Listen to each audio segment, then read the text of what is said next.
సినిమాలు వస్తున్నాయి. దీనికి ఒక కారణం చెప్పగలం.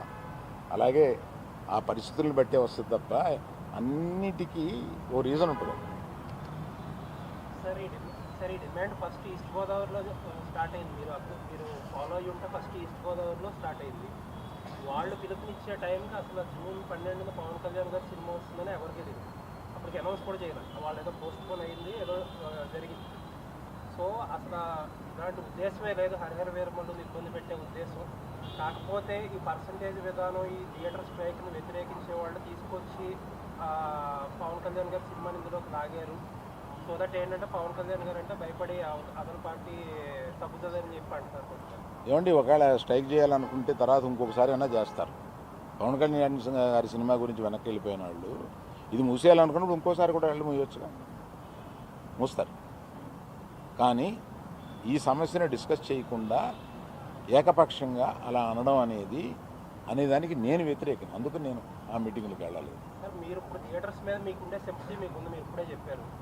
బట్ జెన్యూన్ కాజ్లో సఫర్ అయ్యే వాళ్ళు కూడా ఉన్నారు. ఇప్పుడు మొత్తం అదంతా సైడ్ ట్రాక్ అయిపోయి ఇప్పుడు మొత్తం పవన్ కళ్యాణ్ గారి చుట్టూరు, హరిహర వీరమల్లు చుట్టూరు తిరుగుతుంది.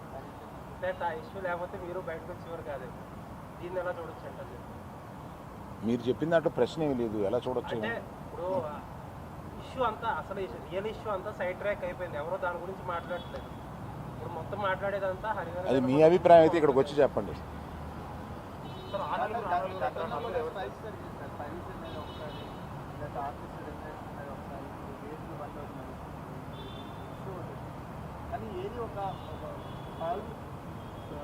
సొల్యూషన్ పద్ధతిలో ఏం జరిగిందండి?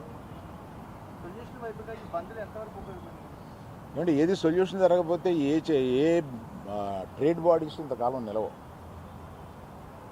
నిలవడానికి ట్రేడ్ బాడీస్ మన ఛాంబర్ పెట్టి 40-45 సంవత్సరాలు అవుతుందండి. ఇంకా పైన ఉందండి, నాకు కరెక్ట్గా తెలియదు. ఈ ట్రేడ్ బాడీలో కూర్చుని చాలా సమస్యలు పరిష్కరిస్తూ ఉంటారు. అవును,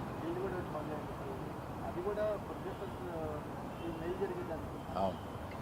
ఇప్పుడు ప్రస్తుతం గిల్డ్ వల్ల ప్రొడ్యూసర్స్కి ఎక్కువ మేలు జరుగుతుంది అని నేను అనుకుంటున్నాను.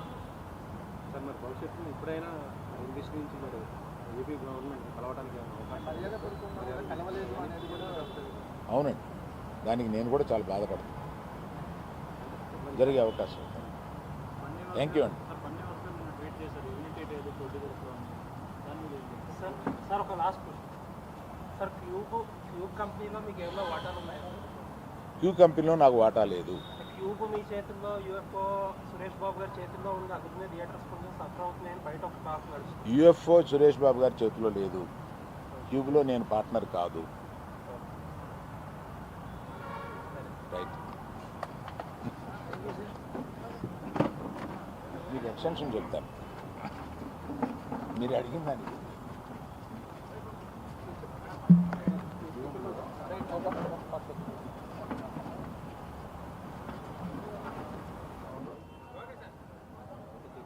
ఓకే